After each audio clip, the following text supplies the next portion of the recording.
morning and welcome. What a nice crowd. You certainly got quiet quickly. Kind of surprised me. Can you hear me all right? Clear the back? Yeah, thank you. Well, for a business school, you know, it doesn't get much better than this. Having the world's greatest investor come to your campus is quite an honor. Warren Buffett is chairman of Berkshire Hathaway, a holding company whose investments range from Geico Insurance, American Express, and Coca-Cola, to Borsheim's jewelry store in his hometown of Omaha, Nebraska. Mr. Buffett has been described as the god of value investors and the Michael Jordan of the investing game. He began his first investment partnership in the mid-1950s with $100 of his own money. A few years later, he began investing in a struggling Massachusetts textile mill called Berkshire Hathaway. Through Berkshire, he started putting capital into other businesses, chiefly insurance, which generated cash streams for more investments, which have done very well indeed, as we all know. From a share price of about $18 in 1965, Berkshire today trades around $69,100 a share. I think I'm going to go out and buy about 100 shares. Over time, the company's annualized performance is more than double that of S&P 500, and Berkshire today is worth more than $100 billion. But Mr. Buffett is known as much for his unpretentious style as for his lofty success. He has become a champion of investors and is legendary for his aversion to corporate doublespeak. He is rare among CEOs in that he cheerfully admits his mistakes. 3 years ago, he wrote in his annual report that Berkshire would have done better if he'd simply had gone to the movies. There weren't very many years like that since 1965, believe me. Berkshire was proudly, even defiantly absent from the dot-com hysteria of the last few years. And now that the bubble has burst, as we all know, it's Warren Buffett who's having the last laugh. In his most recent letter to shareholders, he wrote, quote, "We have embraced the 21st century by entering such cutting-edge industries as brick, carpet, insulation, and paint. Try to control your excitement," unquote. You know, and personally, from reading his letters, I mean, it's just a joy. It's a business lesson in itself. I would encourage you, whenever you get an opportunity, to take one aside and read it carefully. You'll learn a tremendous amount. His wisdom and insights are so valued that some investors buy a share of Berkshire stock just so they can hear him at his legendary annual meeting, or as he calls it, Woodstock for capitalists. He doesn't make speaking appearances often, and we are extremely fortunate to have him with us today. Earl Leonard of Coca-Cola and our distinguished executive in residence had a lot to do with that, Earl, and we're deeply indebted to you for helping to arrange this. Thank you very much. Our format today will be primarily questions and answers. Mr. Buffett will make some brief remarks at the beginning, and then we'll move into your phase. We will have a microphone set up over here. We would like you to come around. We're videotaping, so we'd like you to use the microphone, please. So go ahead and begin to line up over there to ask your questions. So would you please give a very warm welcome to the Oracle of Omaha, Warren Buffett.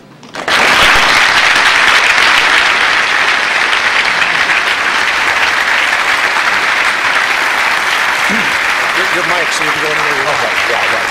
Thank you. Testing. 1 million, 2 million. Okay.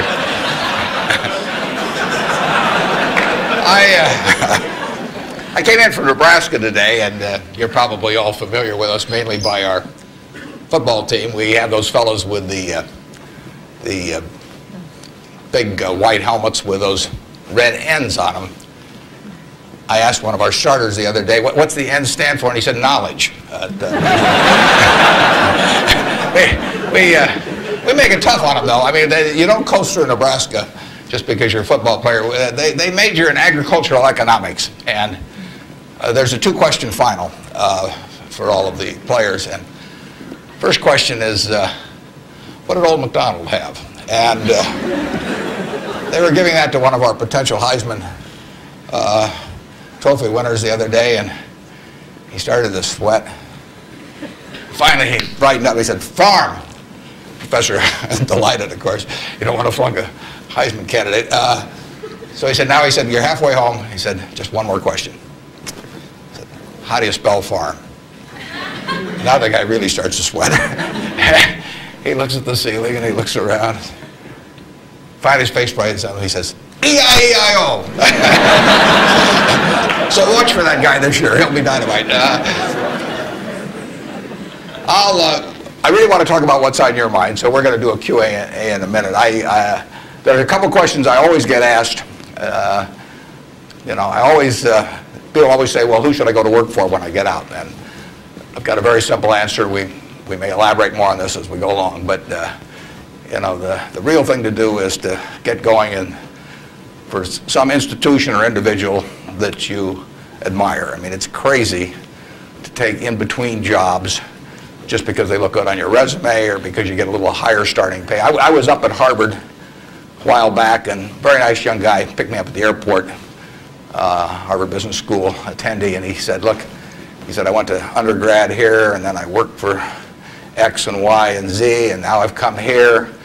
And he said, I thought it would really round up my resume perfectly if I went to work now for a big management consulting firm. And I said, well, is that what you want to do? And he said, no, but he said, that's the perfect resume. And I said, well, when are you going to start doing what you like? And he said, well, I'll get to that someday. And I said, well, you know, I said, your plan sounds to me a lot like saving up sex for your old age. You know, I mean, it just doesn't make a lot of sense.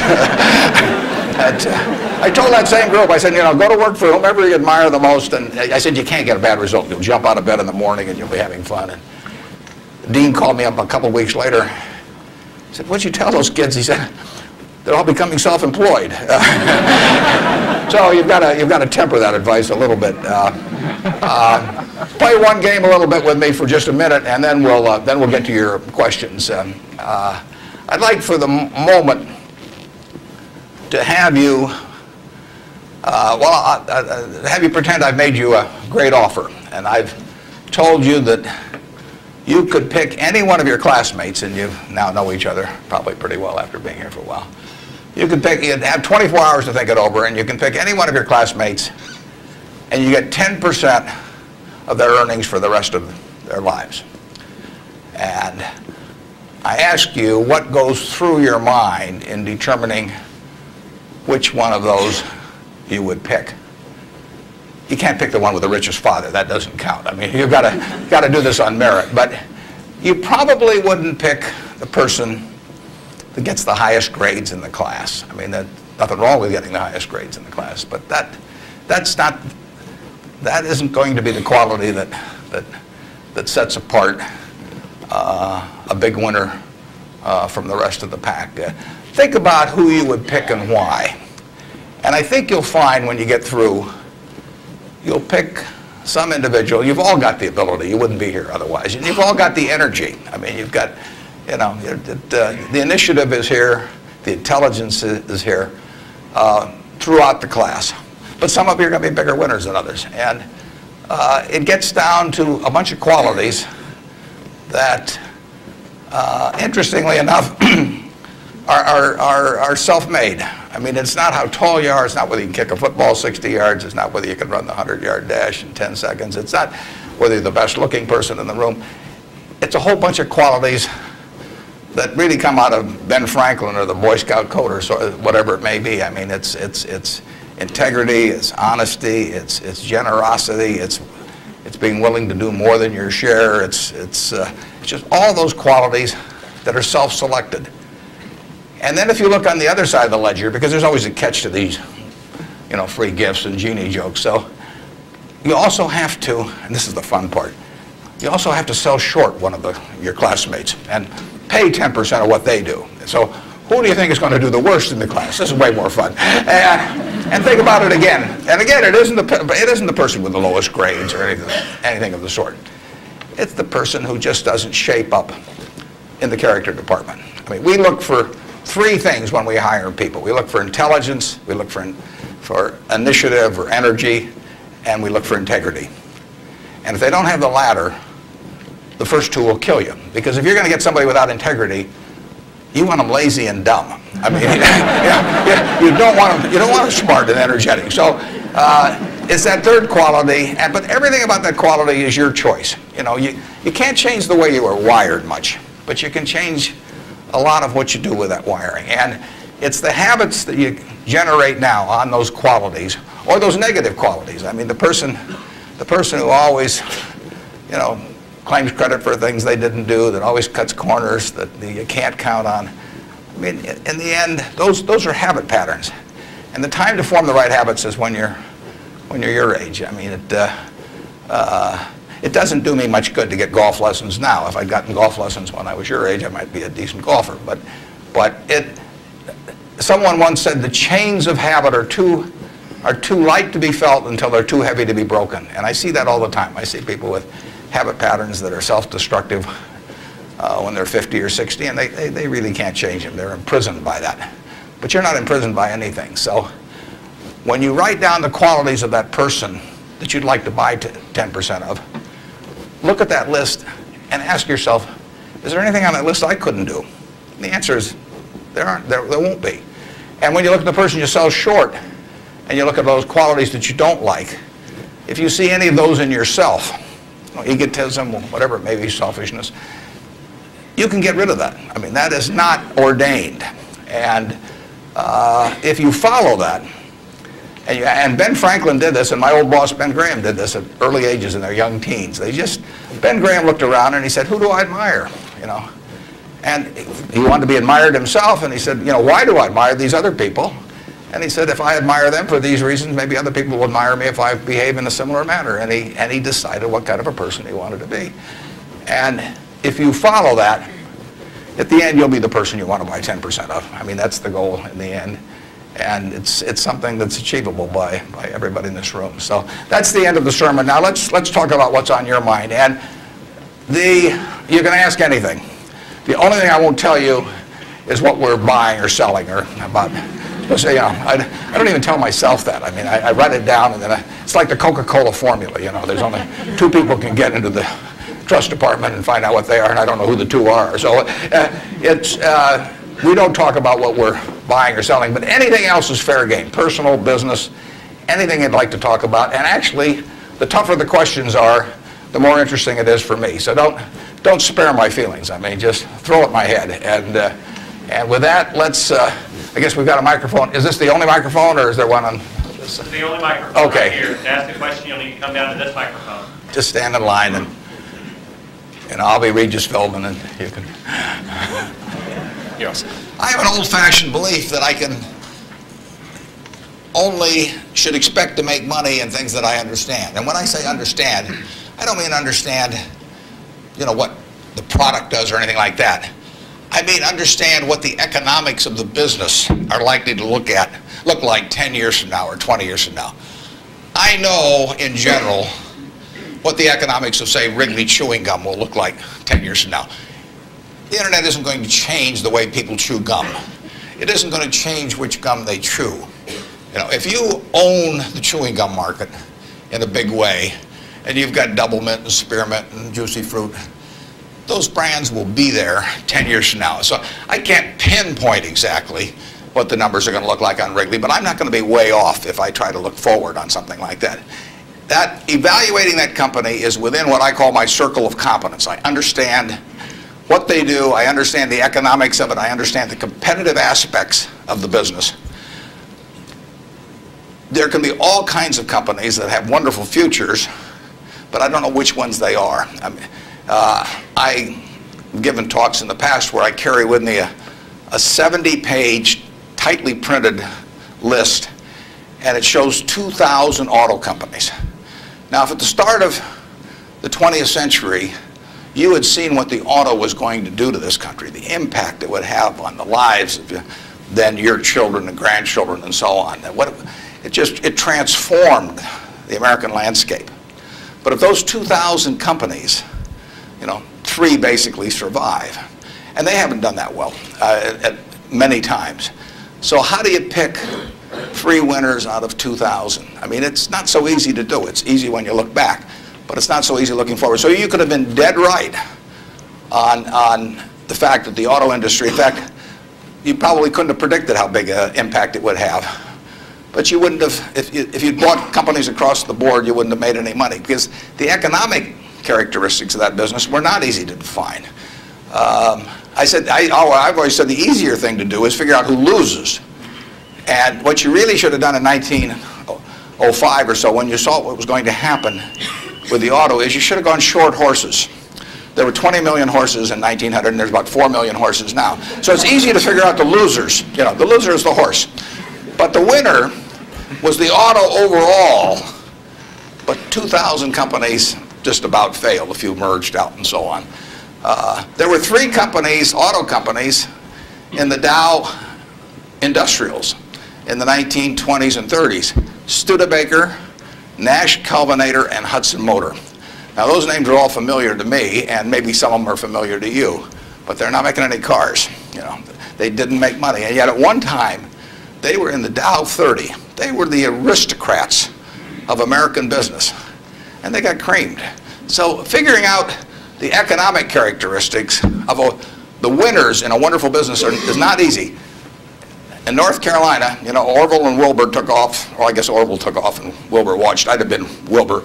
But if you could have seen the future of the airline business from that point forward and how that would transform things, you know, it would have blown you away. And it's excited people, incidentally, ever since. But if there had been a capitalist at Kitty Hawk, he should have shot Orville down. I mean, because it's done nothing but cost investors money. There were over 400 airplane companies in the 1920s and 30s alone. There was in Omaha. There was in Nebraska. We were the Silicon Valley, apparently, of aircraft. And they all disappeared. It's been a terrible business. At the end of 1991, if you'd added up the aggregate earnings from all airline companies with billions poured in, since Wilbur and Orville were down there, they came to less than zero. The number of passengers went up every year. You know, the importance of the industry was dramatically increased decade by decade, and nobody made any money. So figuring out the economic consequences, TV, I think there's, I don't know, 20, 25 million sets a year sold in the United States. I don't think there's one of them made in the United States anymore. I mean, you'd say TV set manufacturer, what a wonderful business. I mean, everybody, you know, nobody had a TV in 1950, or thereabouts, 45 to 50. Everybody has multiple sets now. Nobody in the United States has made any real money making the sets. They're all out of business. You know, the Magnavoxes, the RCAs, all of those companies. Radio was the equivalent of the 20. Over 500 companies making radios in the 1920s. Again, I don't think there's a U.S. radio manufacturer at the present time. But Coca-Cola, you know, what was it, 1884 at Jacobs Pharmacy or whatever, the fellow comes up with something. A lot of copiers over the years. But now you've got a company that is selling roughly 1.1 billion 8-ounce servings of its product, not all Coke, Sprite, and some others, daily throughout the world 117 years later. So understanding the economic characteristics of a business is different than predicting the fact that an industry is going to do wonderfully. And so when I look at the internet businesses, or I look at tech businesses, I say this is a marvelous thing, and I love to play around on the computer, and now I order my books from Amazon and all kinds of things, but I don't know who's going to win. And unless I know who's going to win, I'm not interested in investing. I'll just play around on the computer. And defining your circle of competence is the most important aspect of investing. It's not how important, how large your circle is. You don't have to be an expert on everything. But knowing where the perimeter of that circle of what you know and what you don't know is, and staying inside of it, is all important. Tom Watson Sr., who started IBM, said in his book, he said, I'm no genius, he said, but I'm smart in spots, and I stay around those spots. And you know, that is the key. So if I understand a few things, and I stick in that arena, I'll do okay. And if I don't understand something, but I get all excited about it because my neighbors are talking about it, and stocks are going up and everything, I start fooling around someplace else, eventually I'll get creamed, and I should. So now let's go over here. Hello, Mr. Buffett. I got 2 short questions. One is, how do you find intrinsic value in a company? Well, intrinsic value is what is the number that if you were all-knowing about the future and could predict all the cash that a business would give you between now and Judgment Day, discounted at the proper discount rate, that number is what the intrinsic value of a business is. In other words, the only reason for making an investment and laying out money now is to get more money later on, right? That's what investing is all about. Now, when you look at a stock, when you look at a bond, assuming it's the United States government bond, it's very easy to tell how much you're going to get back. It says it right on the bond. It says when you get the interest payments, it says when you get the principal. So it's very easy to figure out the value of a bond. It can change tomorrow if interest rates change, but the cash flows are printed on the bond. The cash flows aren't printed on a stock certificate. That's the job of the analyst, is to print out, change that stock certificate, which represents an interest in the business, and change that into a bond and say, this is what I think it's going to pay out in the future. When we buy, some new machine for Shaw to make carpet, that's what we're thinking about, obviously, and you all learn that in business school. But it's the same thing for a big business. If you buy Coca-Cola today, the company is selling for about $110 to $15 billion in the market. The question is, if you had 110 or 15 billion, you wouldn't be listening to me, but I'd be listening to you incidentally. But the question is, would you lay it out today to get what the Coca-Cola company is going to deliver to you over the next 200 or 300 years? The discount rate doesn't make much difference after as you get further out. And that is a question of how much cash they're going to give you. It isn't a question of, it isn't a question about how many analysts are going to recommend it or what the volume in the stock is or what the chart looks like or anything. It's a question of how much cash it's going to give you. That's the only reason. It's true if you're buying a farm. It's true if you're buying an apartment house. Any financial asset, oil in the ground, you're laying out cash now to get more cash back later on. And the question is how much are you going to get, when are you going to get it, and how sure are you? And when I calculate intrinsic value of a business, when we buy businesses, and whether we're buying all of a business or a little piece of a business, I always think we're buying the whole business because that's my approach to it. I look at it and say, what will come out of this business and when? And what you really like, of course, is them to be able to use the money they earn and earn higher returns on it as you go along. I mean, Berkshire has never distributed anything to its shareholders, but its ability to distribute goes up as the value of the businesses we own increases. We can compound it internally, but the real question is, Berkshire selling for, we'll say, 105 or so billion now. What can we distribute from that 100? If you're going to buy the whole company for 105 billion now, can we distribute enough cash to you soon enough to make it sensible at present interest rates to lay out that cash now? And that's what it gets down to. And if you can't answer that question, you can't buy the stock. You can gamble in the stock if you want to, or your neighbors can buy it. But if you don't answer that question, and I can't answer that for internet companies, for example. There are a lot of companies, there are all kinds of companies I can't answer it for, but I just stay away from those. Number two. So you got formulas involved in finding intrinsic values on certain companies. I mean, you've got a mathematical system set up. Discounted present value of future cash, yeah. Okay. Second short question is, why haven't you written down your set of formulas or your strategies in written form so you can share it with everyone else? Well, I think I actually have written about that. If you read the annual reports over the recent years, in fact, the most recent annual report, I use what I've just been talking about. I use the illustration of Aesop. Because here Aesop was in 600 BC. Smart man, wasn't smart enough to know it was 600 BC, though. I mean, would take a little foresight. But Aesop, in between tortoises and hares and all these other things, he found time to write about, birds. And he said, a bird in the hand is worth two in the bush. Now, that isn't quite complete, because the question is, how sure are you that there are two in the bush? And how long do you have to wait to get them out? Now, he probably knew that, but he just didn't have time because he had all these other proverbs to write and had to get on with it. But he was halfway there in 600 BC. That's all there is to investing, is how many birds are in the bush, when are you going to get them out, and how sure are you? Now, if interest rates are 15%, roughly, you've got to get two birds out of the bush in 5 years to equal the bird in the hand. But if interest rates are 3%, and you can get two birds out in 20 years, it still makes sense to give up the bird in the hand, because it all gets back to discounting against an interest rate. Problem is, often you don't know, not only how many birds are in the bush, but in the case of the internet companies, there weren't any birds in the bush. But they still take the bird that you give them if in the hand. But I actually have written about this sort of thing, and stealing heavily from Aesop, who wrote it some 2,600 years ago, but I've been behind on my reading.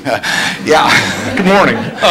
I know you're famed for your success, but I was curious if there were any particular moments in your life that, or mistakes or failures that you've made that were particularly memorable, what you may have learned from them, and if you had any particular advice for the students here in dealing with discouraging circumstances. Yeah, I've made a lot of mistakes. Biggest mistake, well, not the biggest, necessarily the biggest, but buying Berkshire Hathaway itself was a mistake, because Berkshire was a lousy textile business, and I bought it very cheap. I'd been taught by Ben Graham to buy things on a quantitative basis. Look around for things that are cheap. And that I was taught that, we'll say in 1949 or 50. It made a big impression on me. So I went around looking for what I call used cigar butts of stocks. And the cigar butt approach to buying stocks is that you walk down the street and you're looking around for cigar butts, and you find this, on the street, this terrible looking, soggy, ugly looking cigar, one puff left in it. But you pick it up and you get your one puff. Disgusting, you throw it away, but it's free. I mean, it's cheap. And then you look around for another soggy, one puff cigarette. Well, that's what I did for years. It's a mistake. Although you can make money doing it, but you can't make it with big money. It's so much easier just to buy wonderful businesses. So now I would rather buy a wonderful business at a fair price than a fair business at a wonderful price. But in those days, I was buying cheap stocks. And Berkshire was selling below its working capital per share. You got the plants for nothing, you got the machinery for nothing, you got the inventory and receivables at a discount. It was cheap. So I bought it. And 20 years later, I was still running a lousy business, and that money did not compound. You really want to be in a wonderful business, because the time is the friend of the wonderful business. You keep compounding, it keeps doing more business, and you keep making more money.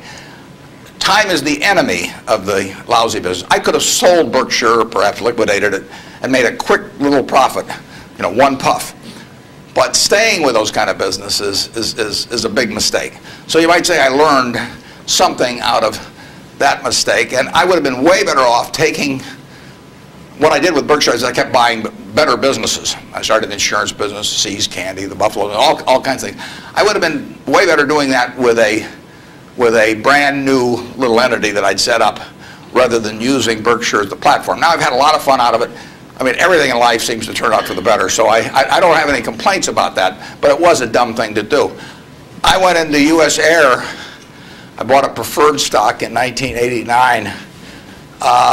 As soon as my check cleared, the company went into the red and never got out. I mean, it was really dumb. I mean, I've got an 800 number I call now whenever I think about buying an airline stock. I call them up any hour that, fortunately, I can call them at 3 in the morning, and I just dial and I say, my name's Warren, I'm an aeroholic, and I'm thinking about buying this thing, and then they talk me down. I mean, it takes hours sometimes, but it's worth it, believe me. If you ever think about that buying an airline stock, call me and I'll give you the 800 number, because you don't want to do it.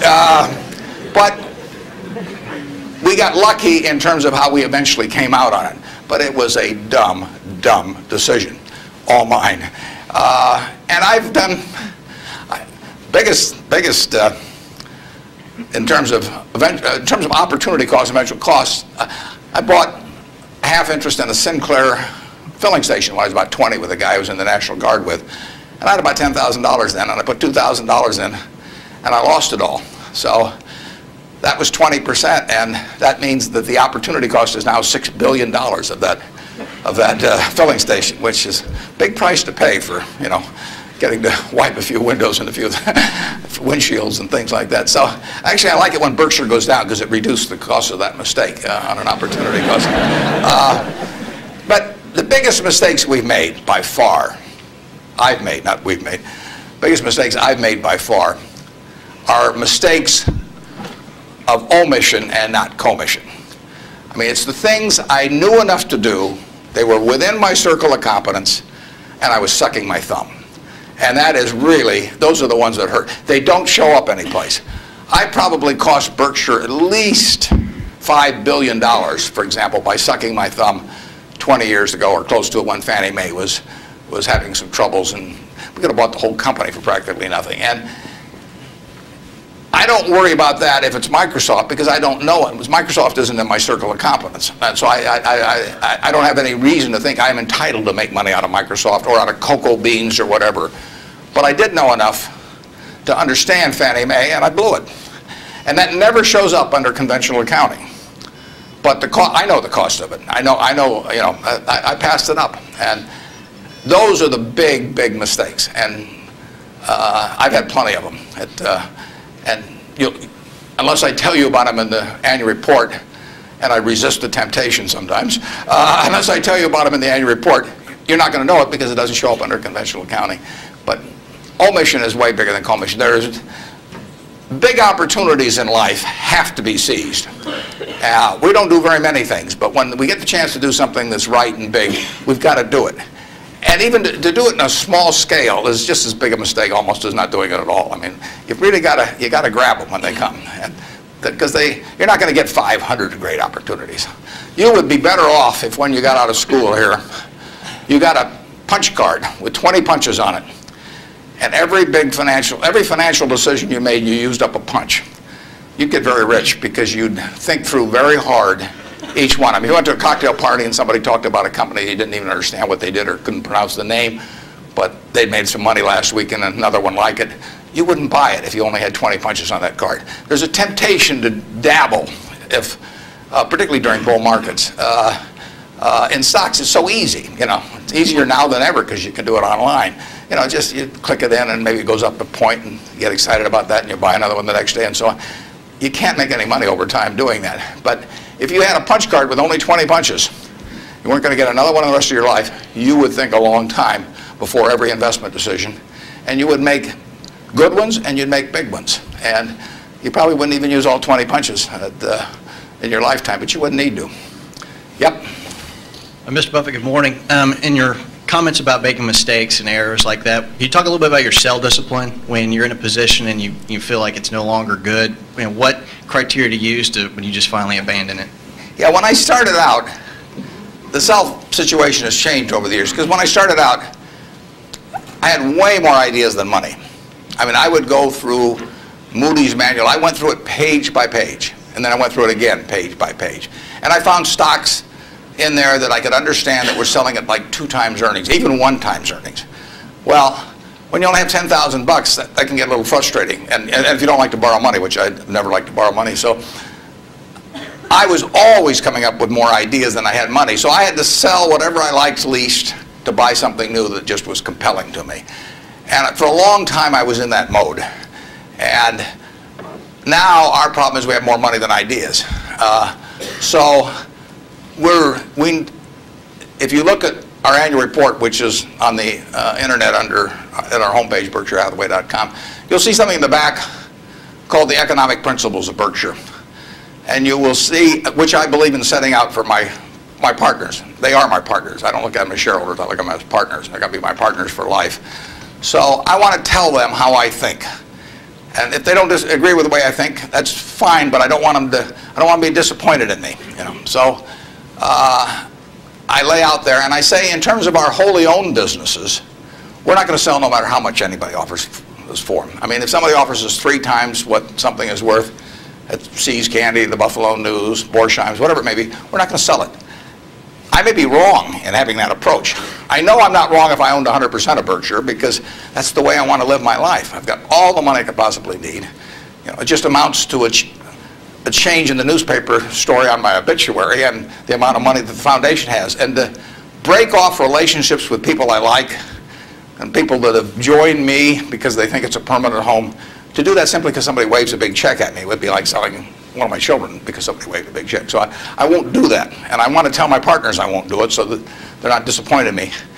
More and more with certain stocks, we've got that approach. Now, if we were chronically short of funds and had all kinds of opportunities coming, we might have a somewhat different approach. But our inclination is not to sell things unless we get really discouraged perhaps with the management, or we think the economic characteristics of the business change in a big way. I mean, and that happens. So, but we're not going to sell simply because it looks too high, in all likelihood. I mean, You can't make that 100%, but that's the principle under which we're operating. We're generating right now $5 billion of cash a year at least, so it's $100 million every week, and you know, just not. We've been talking here half an hour, and I haven't done a damn thing. It's, you know, the real question is how do you put it out intelligently, and if we were selling things, it'd be just that much more. So there may come a time when that would change, but we want to. And I have partners, shareholders, partners, who would say, if you can get 3 times what See's Candy's worth, why don't you sell it? And that's why I want to be sure before they come in, they know how I think on that. I mean, they're entitled to know that. You really want, think for a minute, you know, if you're going to get married, and you want a marriage that's going to last, not necessarily the happiest marriage, you know, or one that Martha Stewart will talk about or anything, but you want a marriage that's going to last. What quality do you look for in a spouse? One quality. Do you look for brains? Do you look for humor? Do you look for character? Do you look for beauty? No. You look for low expectations. I mean, that is the marriage that's going to last. Both have low expectations. I mean, and I want my partners to be on the low side on expectations coming in, because I want the marriage to last. It's a financial marriage when they join me at Berkshire, and I don't want them to think I'm going to do things that I'm not going to do. So that's our guiding principle. The advice is all free, and your marital advice, everything else. Next. Good morning. Mr. Buffett, I have a question regarding evaluation of the soundness of investment. In recent years, it appears that the use of tax sheltering in corporation is increasing, and such, you know, reputable companies like UPS and others are involved in court battles over shelters with IRS. And as we know, most of these transactions are fairly artificial, but yet there is a profit there. From the investor perspective, do you think it's beneficial for investor that the company that they invest are involved in those shelters? And if so, do you think it would be helpful if those transactions are disclosed in statements, meaning the notes to statements? I'm not sure I got that 100%. George, could you? I will repeat. Earl, did you? Shortly. Yeah. If you think that involvement of corporations that you invest, or anybody for that matter invest in tax shelter, which is by some definition... tax shelters? Right. I've never used one. You know, I'm not saying so. I'm asking if you know that a corporation is involved in such activity that is beneficial in short term, would you think that that's helpful for investors? Well, I mean, there are perfectly legal ways to shelter taxes. I mean, we did and still do, but we were one of the earliest ones to go in for low-income tax housing credits. In fact, I met with first President Bush about that one, and that benefits us to a mild degree. It's not a big element of Berkshire. I mean, it's peanuts in terms of Berkshire's overall value, but it is a congressionally ordained tax benefit. I wouldn't call it exactly a shelter. It's a tax benefit that Congress has decided they're willing to offer businesses, and because they think it's the best way to generate low-income housing. So we participate in something, but it's not a big factor in what we do. And but there's nothing wrong with that. And then if you get into tax evasion, I mean, that's a whole different game. At that point, they ought to go to jail. You know. But certain businesses, some insurance companies have reincorporated in Bermuda, and you can save a lot of taxes. You have to meet certain other tests which we wouldn't want to meet. But if we were willing to meet those other tests, there's nothing illegal or immoral about us moving to Bermuda. We're not going to do it. And but if the restrictions weren't there, I mean, the tax code is the rule book, and you follow the rule book. I think some of the things people do in terms of bending that rule book get very close to fraud and sometimes cross the line into fraud, and when they do, I think they ought to be prosecuted. But that's another game. And incidentally, there has been more pushing on that, I would say, in the last 5 years, and certainly was my experience earlier. And there are more, I think now it's diminished in the last year or two, but a couple years ago there was some very aggressive marketing by some of the auditing firms, and of these, even with percentage shares of the gain to be paid to the auditors. And I think that those things got fairly dubious, and particularly when they shopped for legal opinions, so that if you got caught doing these things, you can say, well, I was relying on this legal opinion, and therefore I shouldn't go to jail, but just pay the back taxes. So I don't know of anything we're associated with that has done that, but obviously if they push too far, we don't want to be there. Thank you. Yep. I was curious, with the large number of people you now have with tremendous amounts of wealth, what do you think of the current state of philanthropy? Well, I'll be out this week. Actually, I'm going to a Coca-Cola meeting, and I'm flying out to Seattle and talking to the United Way group out there. Seattle United Way raises more per capita, I believe, than any United Way in the country. And Bill Gates will be there. We're talking jointly. His mother was very active in United Way. But Bill is going to give away over $1 billion a year. And a lot more later on, but right now $1 billion. And it's very interesting. I mean, he is very rational about it, and he's very informed. In fact, he got somebody, I think his primary advisor in the medical field is a fellow who was with the CDC in Atlanta. And Bill reads 15 books a month on this. I mean, he can just absorb it. I wouldn't be able to get it that fast. But he just says with $1 billion, he wants to save as many lives per year as he can. So that's his objective. It's just as much a metric of his foundation as some other metric, return on capital, might be for a business. And he says, I'm going to spend $1 billion a year. How many lives can be saved for that? So he's gotten very heavily into vaccines and AIDS in Africa, a number of things. It's very rational. I personally think all of my 99-point-something% of my net worth will go to a foundation after the latter of my wife and I die. I mean, it's all going to go to a foundation. As far as I'm concerned, I got it from society. It's going to go to society.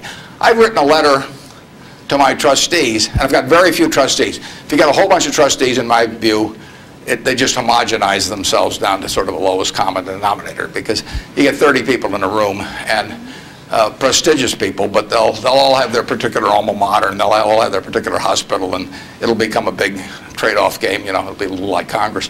So I have very few people, and I don't give them anything specific, because I tell them their judgment above ground will be better than my instructions from 6 feet underground. So I don't like to think that, but it's true. So I tell them, look, the society are the ones that don't have a natural funding constituency or are just damned intractable and very difficult to solve. So I tell them I am not going to haunt them at all if they spend big money on some terribly important problem and they fail, because they're taking on tough problems. When I buy businesses, I'm buying easy businesses. But the reason the big problems of society are big problems is that they're damn tough to solve. So they're swinging at bad pitches. I'm swinging at easy pitches in business, but they have to swing at bad pitches. But I tell them I want them to try and do it. And if they fail, it doesn't bother me at all. I tell them if they give $1 million here and $1 million there and $1 million there, they're not going to sleep, because I'm going to be haunting them. I'm going to come back every night. I do not want the eyedropper approach used to philanthropy. But I want them to use their judgment to look at important problems that do not have a natural funding constituency. If the government's going to fund it, fine. I mean, they should be funding important problems, but we won't need to do it.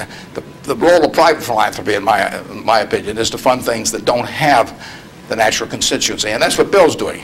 There aren't a bunch of people around that you can make an emotional appeal to make vaccines available to millions and millions of kids around the world. It doesn't tug at anybody's heartstrings. You can't name buildings after them. I mean, it just isn't the sort of thing that you can raise money for on an emotional basis. And there's nothing wrong with raising money on an emotional basis.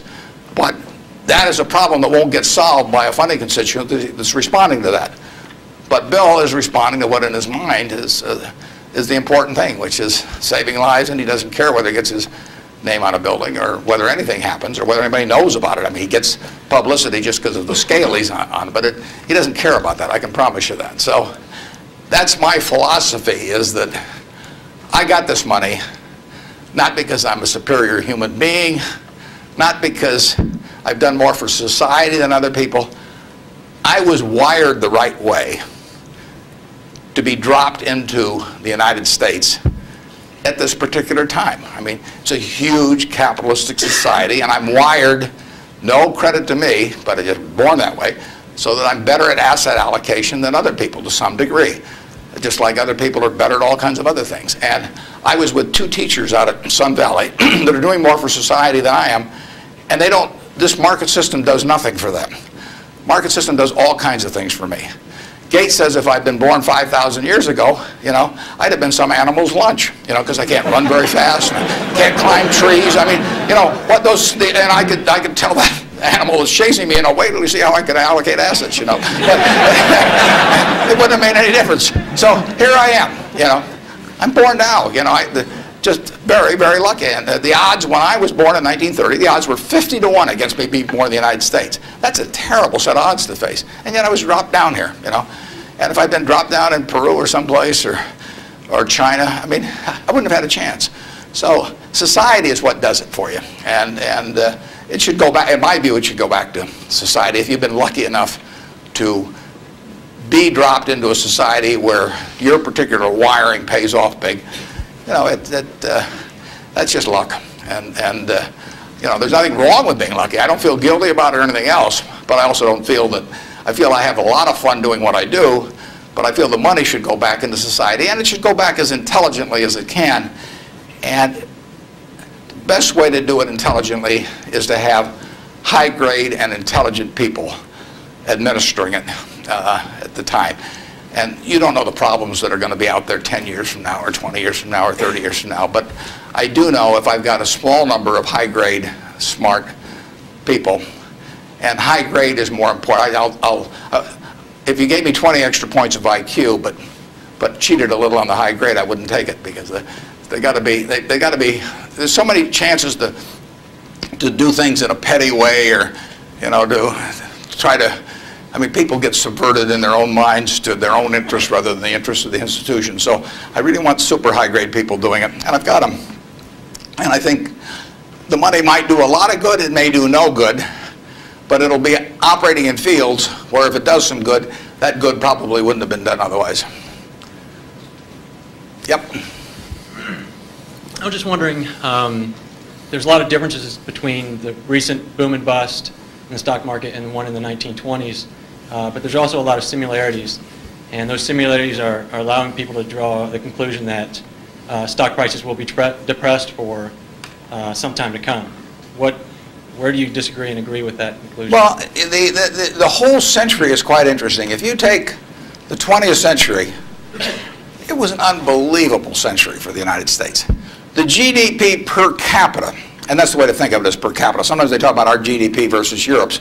But if their population's the same every year and ours goes up 1%, you've got to, you know, in the end, you got to have a divisor as well as a numerator. And so GDP per capita in the 20th century in the United States went up 610%. Actually, qualitatively, it went up far more than that, because you can't really measure, you know, certain things in medicine or whatever it may be, and improvements. But just on a quantitative basis, it went up every single decade, including the decade of the 30s. So here you had 100 years when basically the U.S. citizenry was improving their lot decade by decade by decade. The 30s, it was up 13%. Best decade was World War II. The 40s, it's up 36%. The worst decade was the First World War. So you get, sometimes the analogy, you know, you can get in trouble on analogies. But in any event, it was a huge period. Interestingly enough, there were 6 big periods in there for the stock market in both directions. There were 3 big bull markets. From 1900 to 1921, the Dow went from 66 to 71, less than a 10% move in 20 years. less than 0.5% a year. You got dividends too, but 0.5%. So it didn't move. From 21 to 29, as you point out, it went from 71 to a high of 381 in September of 1929. Went up 500%. Well, obviously, the well-being of the country didn't go up 500% during that period, and the well-being of the country went up a whole lot more than 10% during that first 21 years. So you got this very uneven development. Then from September 1929 until the end of 1948, the Dow went from 381 to about 180. It was cut in half. And that was 18 long years.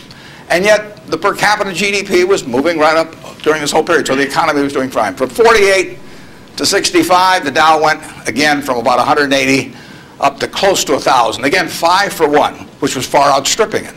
From 65 to 81, the Dow went down, literally. While again, per capita GDP. And then we've had this last period where it's gone up terrifically. If you take the whole 100 years, it went up 180 for 1. Every $1,000 became 180,000.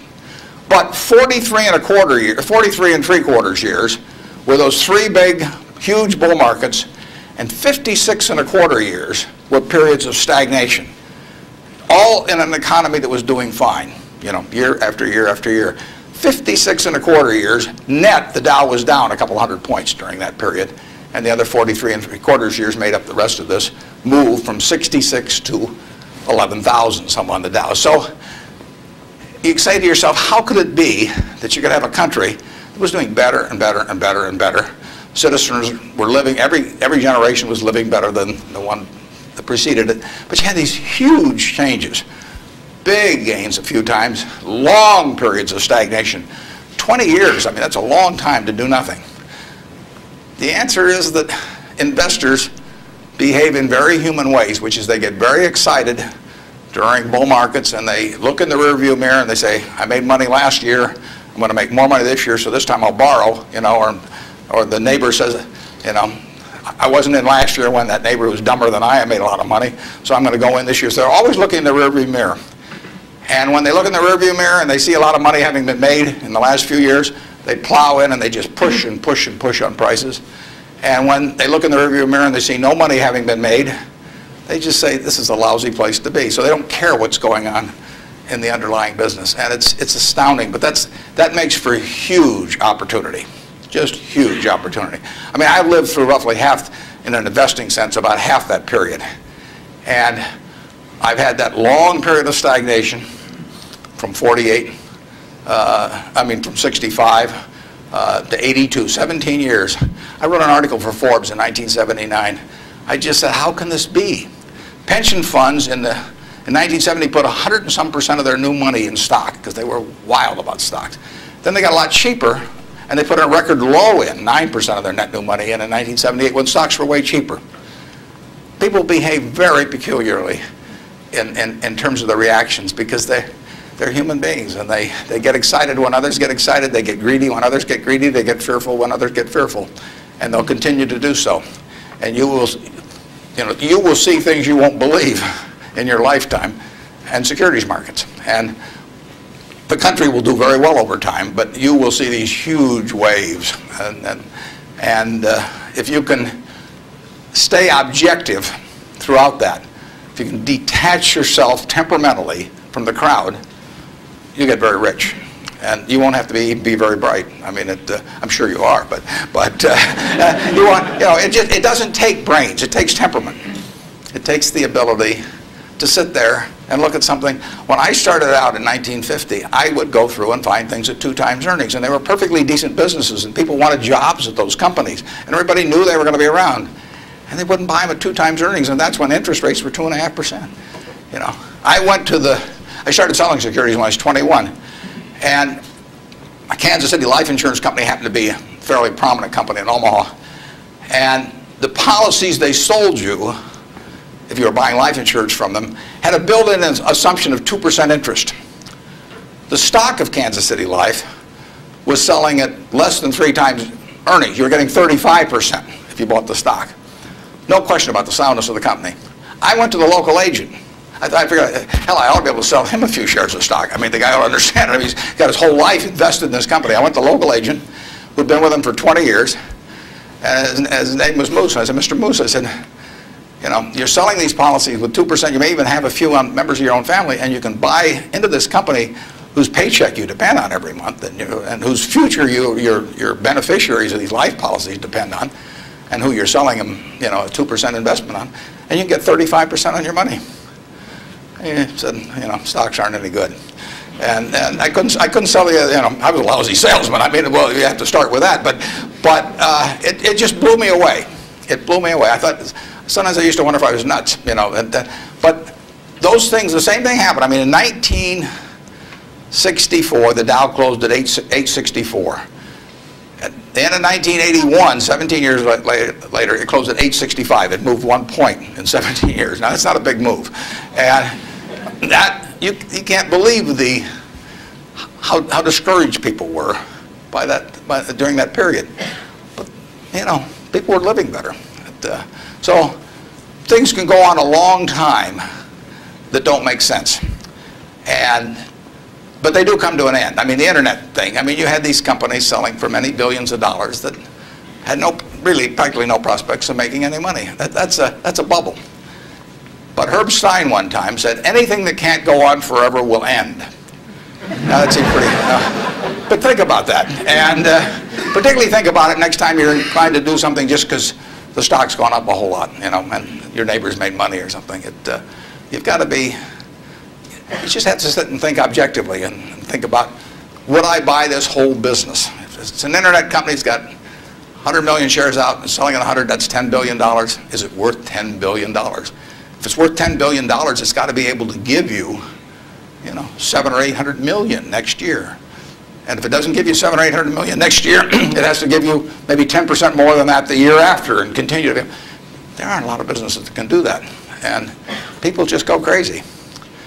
And of course, it's fun. I mean, it's, you know, it's like that sign they put in brokerage offices that says, avoid hangovers, stay drunk. You know, I mean, it's just so much fun to keep playing. But you got to do sensible things to get good results. Yeah. Next. Well, we got 3 people standing there, so let's do the 3 that are standing there. Okay. Good morning, sir. Hi. Hi. I was wondering what your opinion is of the Federal Reserve and their actions taken recently. Do you feel they've done enough to boost the economy? Yeah, well, I'm a fan of Alan Greenspan's over time. I've known him for a long, long time. We were on a board together at Cap Cities, and Alan is a very, very smart guy. He is motivated, in my opinion, entirely by what is good for the United States, people of the United States. And so you couldn't have a better person in there. And the problem he may have is that because his tenure in office has been associated with this incredible bull market, that even though he wouldn't have claimed credit for it, that people might associate it because of the importance of the Fed generally. They might associate with him, so they may, if things don't work out so well, they may blame him as well. But I think his policy has generally been very good. You have to understand one thing about the Fed is that it's not as powerful as the mystique would make it. Its brake is better than its gas pedal. When the Fed wants to put on the brakes, we go through the windshield. I mean, you know, the economy just, they can put on the brakes. Paul Volcker did it. He broke inflation by doing it. But I mean, when he put on the brakes in that period around 1980, I mean, people hated him. He was crucified for it, but it was the right thing to do. And he could do it. He did it all by himself. And and it was the only way, because of the momentum that inflation was generating. It was the only thing it was what was needed then. Enormously unpopular. It's much harder for a Greenspan to put on the brakes because nobody wants him to put on the brakes, plus he's so visible. But he's put them on sort of gradually. But stepping on the gas pedal, he does not necessarily get the same result. It may help, but there are 1,000 other variables operating. And as you see in Japan, you know, you can get down to 0 interest rates and you can't stimulate anything. So it isn't like the Japanese haven't read the same books we've read about economics. I mean, they've read Keynes and they've read the whole thing. So we're not smarter than they are. We don't have any secrets they don't have, but they don't know how to get their economy going.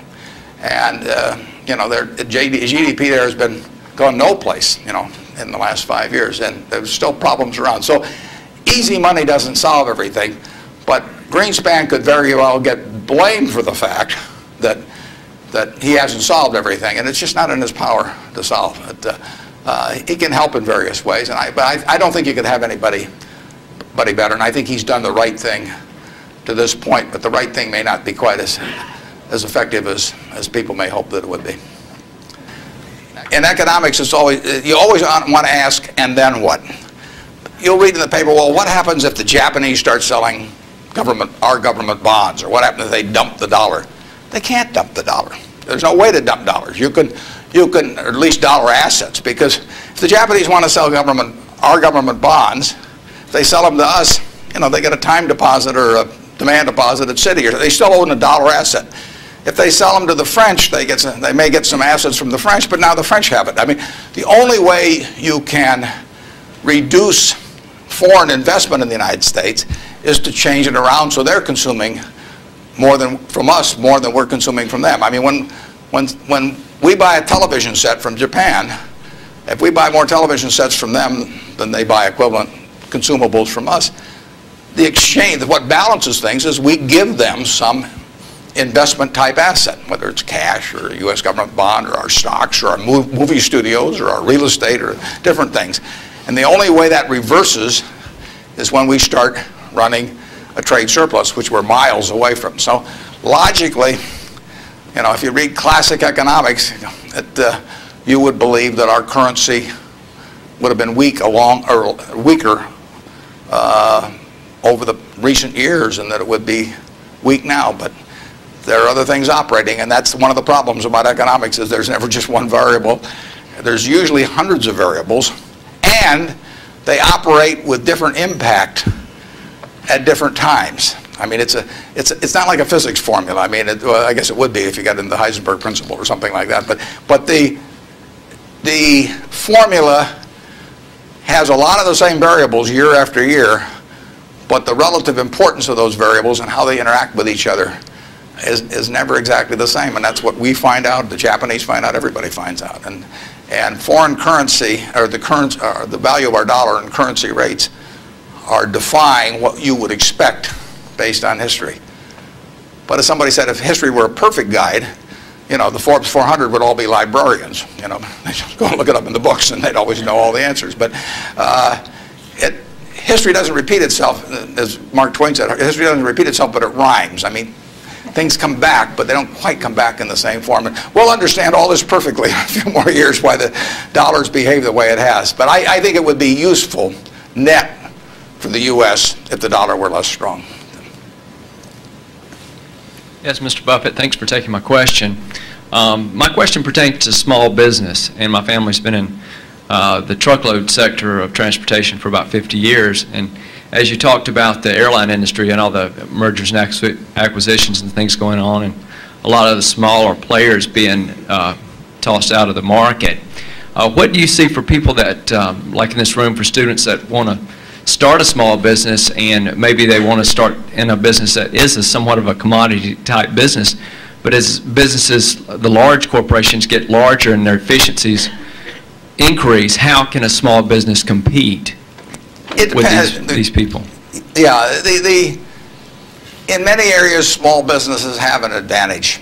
In other businesses, scale has a huge advantage. And I mean, you don't want to be a tiny carbon steel producer. On the other hand, when mini mills came along and learned how to use scrap more effectively than the older methods of making steel, they actually had an advantage. So scale is a huge advantage in some businesses. It's, the largest airlines haven't won. Southwest Airlines has won, starting with, just a few planes flying down there between Houston and Dallas. And they have become bigger, but their ambition hasn't been to be the biggest. And they probably buy their fuel just as cheap as United, and they probably bought it when they're a lot smaller. Walmart is a classic example. I mean, who would have thought 25 years ago, 30 years ago? I mean, here was Sears with a 100-story plus building in Chicago, had access to money far cheaper than Sam Walton. I mean, Sam Walton's credit was not as good as Sears. Every supplier wanted to do business with Sears. Nobody had ever heard of Sam. Every real estate developer who was developing a new shopping center went first to Sears, and Sam got the short end. So here's a guy starting in Bentonville, Arkansas, and he kills them over time. Just plain kills them. And disadvantage in buying, disadvantage in borrowing, disadvantage in real estate. Advantage, Sam Walton, and his ability to inspire, in the end, hundreds of thousands of people to be enthusiastic about going to work and doing the right things over time. So I would be just as optimistic about small business generally. Now, there's certain areas where scale is just plain important. But I see no disadvantage. We intentionally at Berkshire, we have 112,000 employees, more in Georgia than in any other state in the union, incidentally. We employ a lot up near Dalton, and we employ a lot of people in Macon at Geico. And we intentionally, with our 112,000 employees, we probably have, I don't know how many business units, but lots. And we only have 13.8 people at headquarters.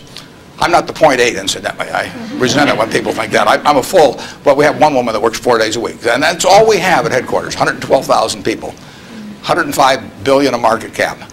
But we intentionally keep our units small. We think, we want them to have the nimbleness, the responsiveness to the customer particularly, that will turn them, that essentially will more than offset anything that the scale of having maybe a little more purchasing power or something will develop. We own a home furnishings business in Utah, run by a fellow named Bill Child. He was featured in Fortune about one issue ago. The cover story was God in Business. Bill was the #1 illustration. Bill took that business from his father-in-law when it was doing $250,000 a year, and he now has over half the business in Utah in his field, about close to $400 million. He built it by thinking about the customer. And the truth was, he was competing with Sears, he was competing with Levitt's, was a huge furniture retailer in the past. He was competing with everybody. But all he thought about from the moment he got up in the morning was, how do I take care of my customer? And that wins. We have a business in Omaha, some of you may have heard of. It's the largest home furnishing store in the world. In Omaha, which only has a SMSA of 650,000 people. It's on 72 acres. It does $325 million in one location, which happens to be $500 for every man, woman, and child in the SMSA, but it draws from beyond that. That business comes about, or has resulted from an investment of $500 in 1937 by a woman who walked out of Russia in 1921.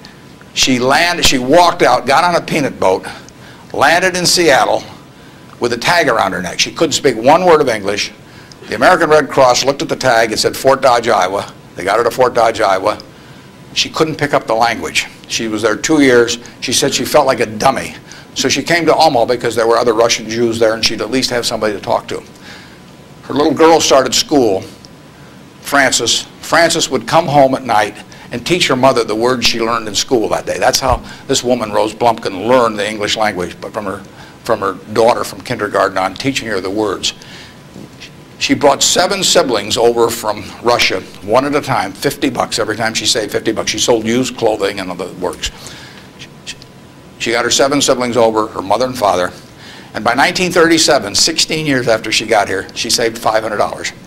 She got on a train, went to Chicago, to the American Furniture Mart, which was this huge, impressive thing. She was smart as hell, but she thought like a peasant in a way, and she saw this building and she decided to name her company the Nebraska Furniture Mart. She went in and bought $500 worth of, she bought about $2,000 worth of merchandise. All the way back to Omaha, she worried because she thought, I owe $1,500, and she only had a $500 equity. So she got to Omaha. She took the bed, the sofa, the refrigerator out of her own home to sell fast so she could get the money so she could pay on time.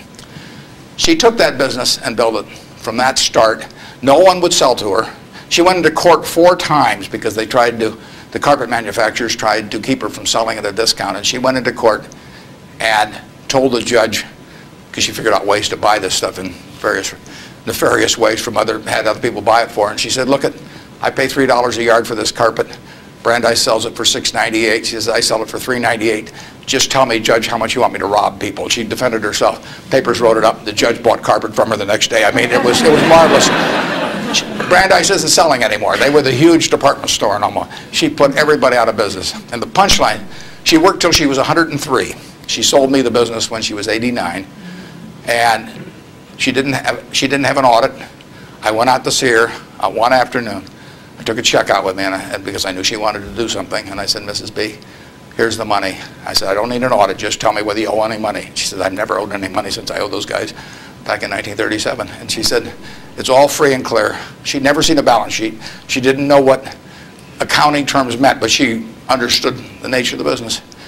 And I told her, I said, I'd rather have your word, you know, than an audit from every one of the big 6 or big 8 or whatever there were, the number at the time of the top auditing firms. And she worked till she was 103. She died at 104. She had 3 siblings at her funeral. I mean, those are some genes. Her son works there now. He's 82 or 3, and the 3 sisters are all alive. But the punchline is, she couldn't read or write. This woman could not read or write. If you told her this room was 68 feet by 43, she would tell you how many square yards it was like that. She never went to school a day in her life. She would tell you how much that was at $5.98 a yard. She'd add the tax. She'd knock off something because she liked your looks. And that would be it. And that's, you know, that is that you can't beat that, you know, and you can't replicate that at General Motors. You can't institutionalize that. The person who brings that kind of drive to a business and does it day after day and thinks about their customer, and that's all she did. Well, she raised 4 kids in the process too, but you can't, it can't miss. And no, you don't have to worry if you're an entrepreneur in most fields. There's some fields where you can't do it because there are scale aspects to it. But in most fields, you know, you'll kill people. Bob Shaw did that with Shaw. Nobody ever heard of Shaw in carpet 30 years ago, and he's got 40% of the carpet business in the country. So it's a great field of opportunity out there, and I don't know about trucking specifically, but I wish you the best on it. And you won't be at a disadvantage in many fields if you're small, and you'll actually have an advantage. George, thank you.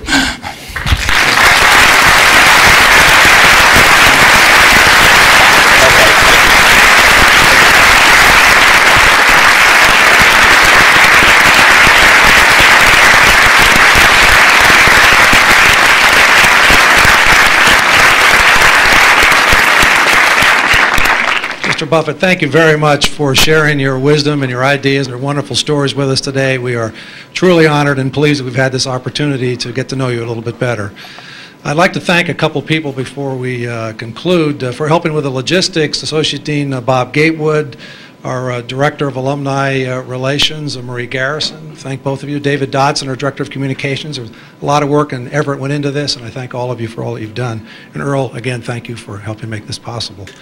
Mr. Buffett, we have a parting gift for you, but it needs to be placed into context before we show you what it is. In your most recent newsletter to your annual report to the shareholders, you discussed some of the things that you look for in making acquisitions, and one of the things you talked about was owners. You look for owners who care who they sell to, and that was important to you. And I'd like to quote from your report.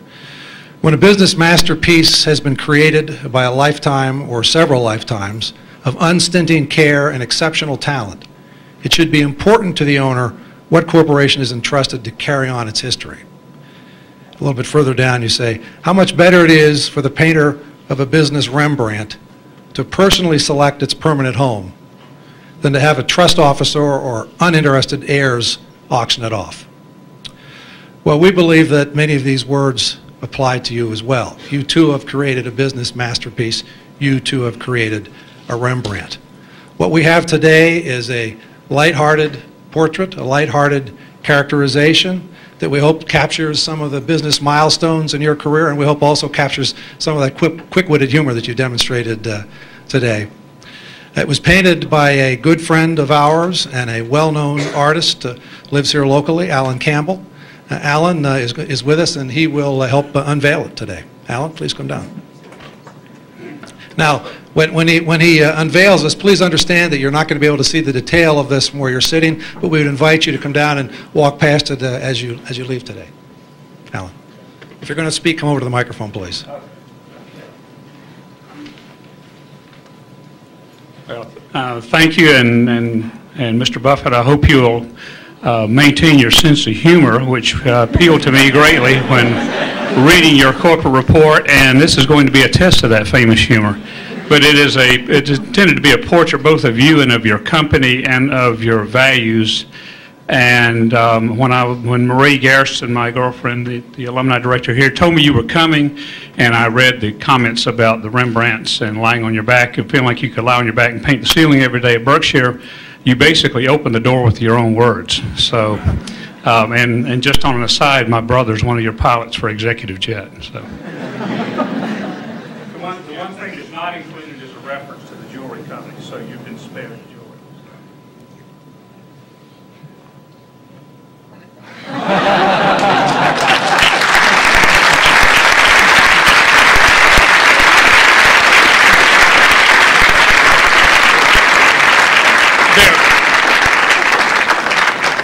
This is based on a very famous Rembrandt self-portrait, if anybody's information.